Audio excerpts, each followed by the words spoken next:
Verilişin baş sponsoru Kalsi D3 Nikamed. İdman həkimi, fizioterapevt Fərid Səlimovun sponsorluğu ilə Ay Həkim verilişinə baxırsınız.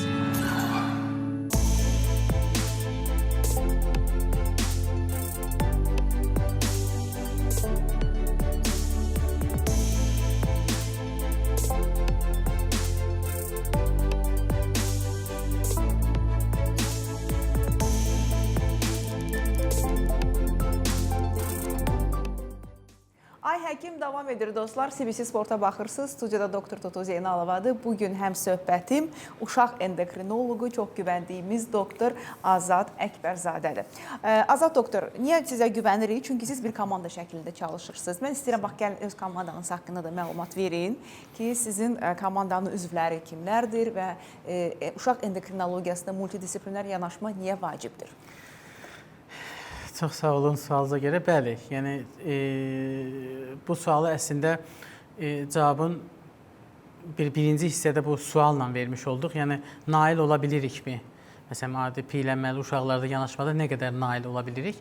Burada ən çox nail ola bilməməyimizin bir səbəbi də tək başına işləmək, bir tərəfli yanaşma məsələsidir. O baxımdan biz uşaq endokrinologiyası sahəsində bir uşağa, bir pasiyentə bir neçə tərəfdən yanaşaraq başqa problemləri də yanaşı görməyi üstün tuturuq. O baxımdan bizim mərkəzimizdə həm uşaq endokrinoloqları, dietoloqlar fəaliyyət göstərir, pediatrlarımız var, uşaq psixiatrımız fəaliyyət göstərir. Sizin qonağımız olub. Bəli.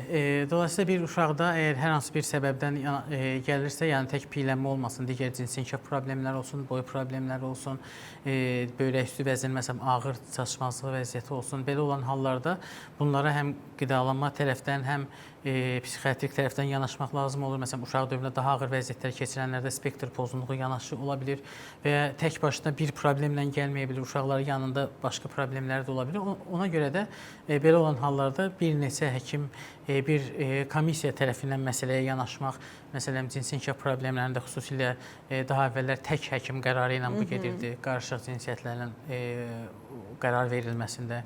İndi bu dəqiqə həm uşaq cərrahı, həm psixiatrın, həm uşaq endokrinoloqun içində olduğu mərkəzimizdə olmayan həkimləri kənardan dəvət edirik mütləq bizim komissiyalara. Bu şəkildə görüşlərdə daha düzgün qərar, daha əmin qərar vermiş oluruq, ağıl-ağıldan üstün olaraq dediyimiz. Belə bir komanda ilə işləyirik, inşallah daha da böyütməyə çalışacağıq. Mən həm də üzümü tuturam böyük endokrinoloqlarına, böyüklər də məşğul olan endokrinoloqlara ki, uşaqlar müraciət edəndə heç birinizin biliklərinə şübhəmiz yoxdur, amma yenə də bir uşaq endokrinoloquna yönəldin, qoy görsün, o da öz fikrini bildirsin. Bu sizi heç də səriştəsiz göstərməz, əksinə. Çünki uşaq orqanizmi fərqlidir. Mən həmişə deyirəm ki, pediatr böyüklərlə məşğul ola bilər. Çünki o həm uşaq orqanizmini bilir, həm böyük orqanizmini bilir. Amma böyüklərlə məşğul olan həkimlər uşaqlarda xüsusilə diqqətli olmalıdırlar və bir pediatrın, bir uşaq endokrinoloqun gözü ilə məsələni görməyə bilərlər. İndi keçək D vitamini məsələsinə və ümumiyyətlə vitaminlər, minerallar. Çünki bizim cəmiyyətdə uşağına vitamin verməyən anaya belə bir təhər baxırlar ki, sən necə belə anasan, necə uşağına ildə 2 dəfə vitamin verməyə bilərsən, balıq yağı verməyə bilərsən, D vitamini verməyə bilərsən. Doğrudan da bu qədər önəmlidirmi? Vitaminlər bizim bədənimiz üçün çox önəmlidir, amma biz hər kəsə bu vitamini verməliyik. Çünki bunların bir çoxu ilə qidalar vasitəsilə bizə kifayət qədər daxil olur bədənimizə.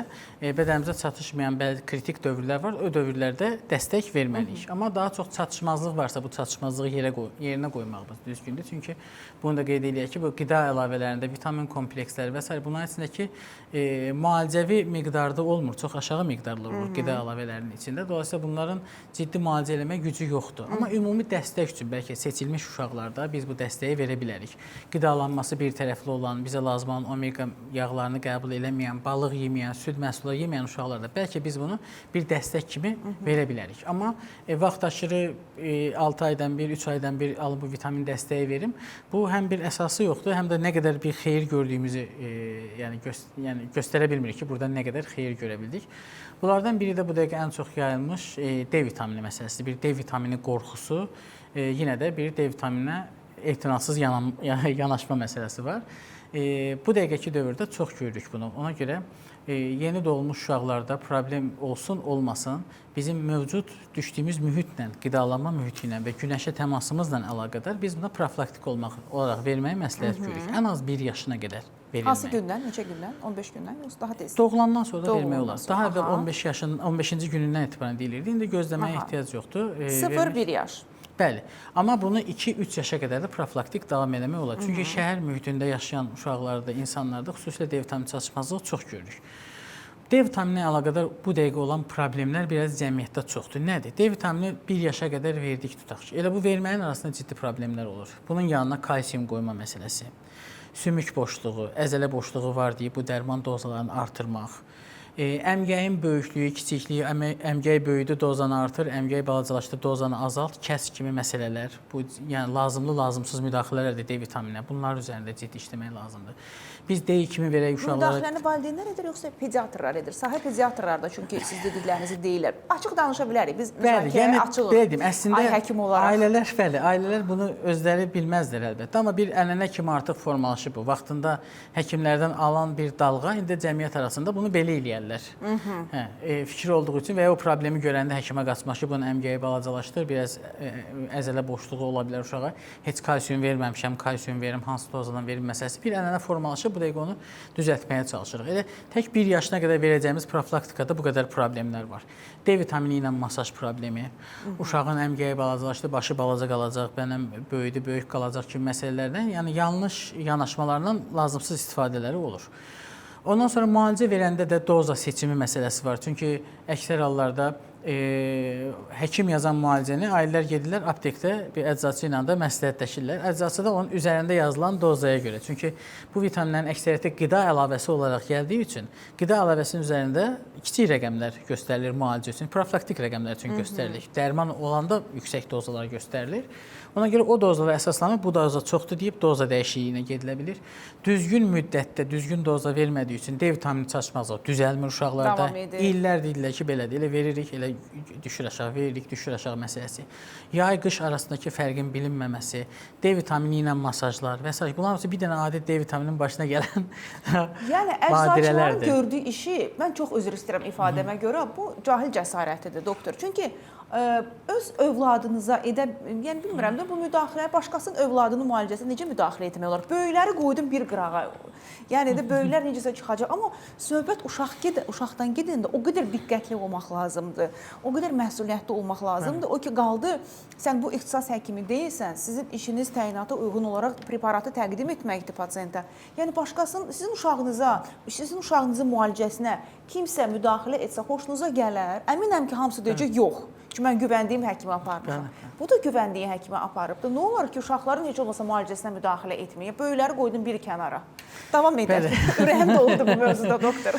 Bəli, ona görə bu elə adi bir dənə vitaminin başına gələn hadisələrdir ki, bunlar yəni bizim cəmiyyətdə bunlara biz düzəltməliyik. Birinci hardan başlamalıyıq? Birinci biz hansı uşağa D vitamini verməliyik, hansı uşağa verməməliyik? Profilaktik olaraq yanaşmanı dedik. İndi burada başqa problem ortaya çıxır. 400 vahid mi verək, 600 vahid mi verək, 800 vahid mi, 1000 vahid mi verək? Yəni bu bir çox cəmiyyətlərə görə, dövlətlərin apardığı, yəni universitetlərin apardığı elmi araşdırmaya görə hər öz cəmiyyətə görə profilaktik doza seçmiş ola bilər. Bizdə 400-600 verməyimiz uyğundur. Çünki bizdə günəşli ölkədə. Bəli, yəni bizə qonşu olan bu elmi işə aparılmış ölkələrə istinad eləyərək bunu deyə bilərik. Bunu verəcəyik, amma biz bunun dozasını artırıb azaltmaq. Əvvəla sümük boşluğu, əzələ boşluğu xəstəliyi yoxdur belə bax. Bəlkə bəzi həkimlər ailələrin başa düşməyi üçün bundan hansısa istifadə ediblər, artıq bir xəstəlik kimi qalıb, adı kimi qalıb bu. Yəni uşağın biraz reflekslərin aşağı olması, dirəşmənin biraz aşağı düşməsi o demək deyil ki, D vitamini və kalsiumunu artırmalıyıq. Dilini çıxardan kimdə beyin daxili təzyiq var demək deyil. Bəli. Yəni burada ən çox harda çatışılır? Məsələn, uşaqların bəzi refleksləri var, bəzi əlamətləri var. Bəzi aylarda bu azala bilir. Məsələn, 5-7 ay ərzində bu dirəşmə refleksi biraz azala bilir. O dövrdə həkimə gedəndə bunun dirəşməsi azalır, bunun əzələ boşluğu var deyib dərman dozasını artıra bilirlər. Sonra 2-3 ay müalicədən sonra, 7-8 ayından sonra bu funksiya təzədən, bu refleks təzədən geri qayıdır. Ona görə müalicə elədik, düzəldi fikri ortaya çıxır. Dolayısıyla bu dövrlərdə bunlara getmək. Əmgəklə işimiz olmasın. Ailələr daha çox bundan qorxur. Əmgəyə bağlandı, başı böyüməyəcək. Baş əmgəkdən böyümür. baş ətraf o sümüklərin arasında olan tikişlər dediyimiz onlardan böyür. Çünki elə əmgək 2 yaşında bağlanır, 2 yaşında uşağın başı bu boydadır. Əgər oradan böyürsə bu baş necə gəlir? Bu baş ölçüsünə çatır. Yəni biz başımıza desək. Yəni o kənarlar əmgəyin doğulanda da bağlı ola bilər, 2 yaşına qədər açıq qala bilər. Bəzən normal halda da 2 yaşı da biraz keçə bilir. Biz baxırıq bunun altda yatan bir səbəb varmı, yoxmu? D vitamini dozası ilə oynamamaq ondan əlaqədar. Sonra D vitamini masajı məsələsi, yəni bu lazımsız, yəni uşağa ziyan deyil, lazımsız bir proseduradır. Bahalı. Deyirlər ki, burada dəridən mən bu vitamini yeridəcəyəm sümüyün içinə. O dəridən sümüyün içinə getmir o. Lap getsə belə az miqdarı gedir. Ağızdan biz onun daha artıq dozasını verə bilərik. Lap getsə belə birbaşa sümüyə təsir göstərmir. Çünki ağızdan da, günəşdən də qəbul etdiyimiz D vitamini birinci gedir qaraciyərdə birinci dəfə işlənir, sonra gedir böyrəkdə ikinci dəfə işlənir, ondan sonra təsir göstərməyə başlayır. Yəni bunu dəridən də saldıq, ağızdan da salsaq bunun fərqi yoxdur, o yolu keçməlidir. Yəni bu lazımsız bir proseduradır. Bunu eləməmək lazımdır. D3, D2-dən 3 qat daha patent D vitaminidir. 3 qat daha çox təsirli. Ona görə biz D3 üzərindən oynasaq kifayət qədər kifayət edir. Xüsusilə o D2-yə qaçmağa ehtiyac yoxdur. Çox nadir bir hallarda, çox nadir hallarda D2 çatışmazlığı da ümumi çatışmazlığın bir faizini təşkil edə bilər, amma az bir faizdir o. Ona görə valideynlər özlərini ondan yormasınlar. Və günəş təmasımız ən böyük problemdir bizim. Çünki günəşin əsas internetdən daha çox baxanda ən çox çaşdıran məqamlar nədir? Günəşin bizim dərimizdə D vitamini əmələ gətirmə şüaları ən çox saat 10-dan 3 arasındadır. Günəşin zərərli şüaları da o dövrdə çox olur. Amma biz o dövrdə günəş altında yatmamalıyıq. 5-10 dəqiqə günəş təması kifayət edir əslində. Məsələn, bir körpə uşaq adi bezlə həftə ərzində yarım saat günəşlə təmasında olubsa, yəni təxminən 4-5 dəqiqə günə düşür. Bu onun kifayət ki, raxit olmaması üçün kifayət eləyir. Yəni D vitamini artıq 11-dən 12-dən yuxarı rəqəmlər olur bu uşaqda. Paltarlı şəkildə, yəni sadəcə üzünün, qollarının göründüyü, həftə ərzində 2 saat əgər günəş təması olubsa, dediyimiz saatlarda, bunda raxit olma ehtimalı yoxdur. D vitamini azlığı ola bilər orta dərəcədə, amma dərin D vitamini çatışmazlığı və raxit görmərik. Yəni bu kifayət eləyir. Amma biz çıxanda da çox qapalı çıxardırıq uşağı. Həmin saatlarda çıxartmaya bilirik. Məsələn, yayda belə günortadan sonra dənizə aparırıq 5-dən 6-da və ya səhər sübdən gedirik. Bu orada günəşi görsək də bizim D vitaminimizə bir qatqısı olmur. Qidalarımızın tərkibində süd məhsulları, kərə yağıdır, balıq məhsullarıdır, dəniz məhsullarıdır. Bunların azalması, yumurta sarısının tərkibində yulaf və s. bunların tərkibində həmin o D vitamininin xam malı bunların içindədir. Təbii qidalara çatmağımızın çətinləşməsi. Bəli, bunlar azaldığı üçün buradan da biz geri düşürük. Amma qida ilə nə qədər əldə edirik? Qida ilə günlük ehtiyacımızın 10%-ni və biraz da azını əldə edirik. Qidaları zənginləşdirsək necə olar D vitamini ilə? Çox zənginləşdirmək olmaz əslində. Bəzi ölkələrdə məsələn çörəyi var belə bir bəli, çörəyə onu tətbiq eləyirlər, amma qida ilə dediyim kimi qəbul etdiyimiz D vitamini normal qidalarla. D vitamini günlük ehtiyacımızın 10% biraz da azını təşkil edir. Əsas böyük hissəsini biz günəşdən əldə etməliyik. Şəhər mühitində də havanın kirliliyi olsun, binalar olsun, kölgə ilə yerimə meyli, o saatlarda bizim işdə və ya dərsdə olma məsələmiz, bunlar da üst-üstə gəlir. D vitamini çatışmazlığını biraz cəmiyyətdə artıra bilir. Bunların içində ailələr ancaq raxit tərəfini bilirlər. Raxit dərin D vitamini çatışmazlığında olur. Amma bunun digər orqan və sistemlərə təsiri, insülin müqavimətinə elə təsirini göstərə bilər. İmmun sistemə təsiri, həm bel lümfəsit, həm təmin lümfəsitlərin üzərinə təsiri olsun. Ürək-damar sisteminə, ürək əzələsinin yığılma gücünə olan təsiri kimi təsirləri var D vitamininin.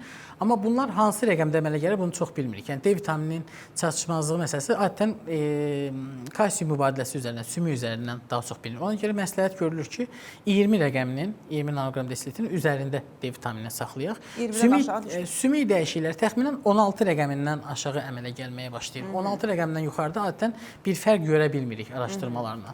Amma raxitik əlamətlər artıq 11-10 rəqəmindən aşağıda olur. Bu rəqəmləri görürüksə kalsiumla bir yerdə müalicə verməliyik.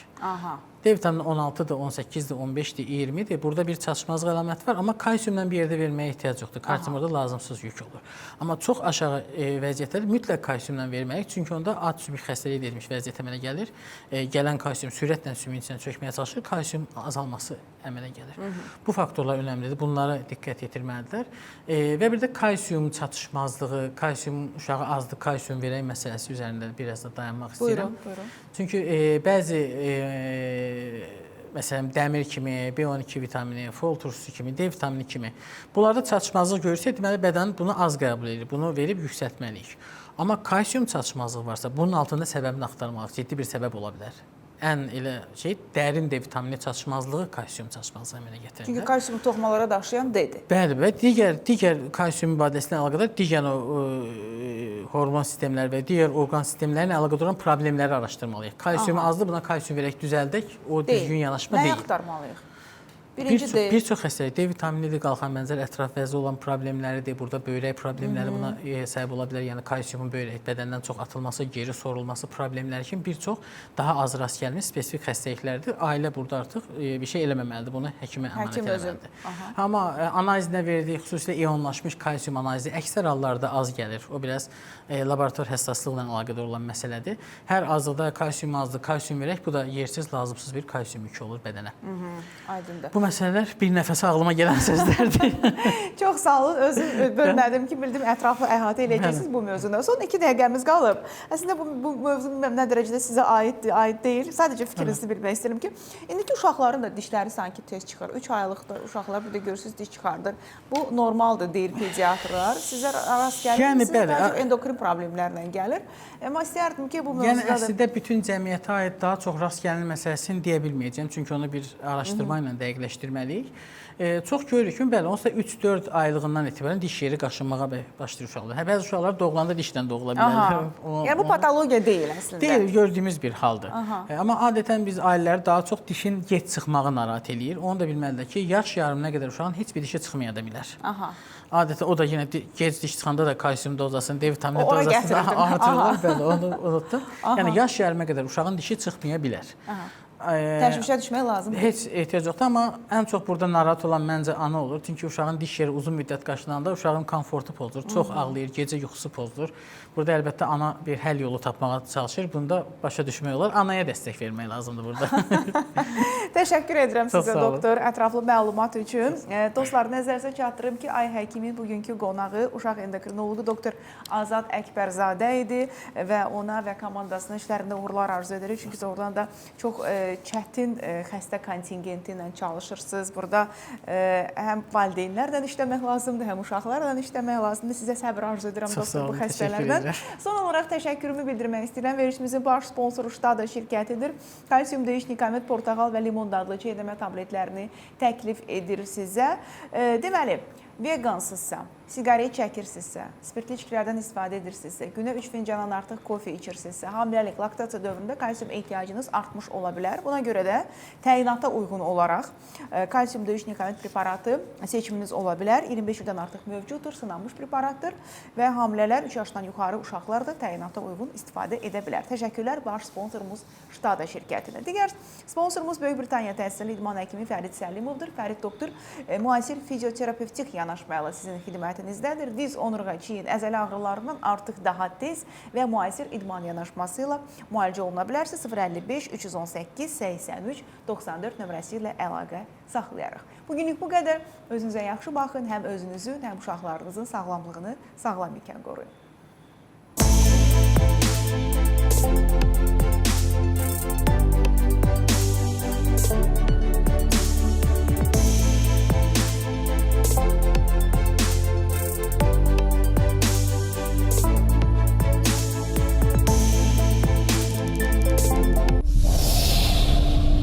Verilişin baş sponsoru Kalsi D3 Nikamet.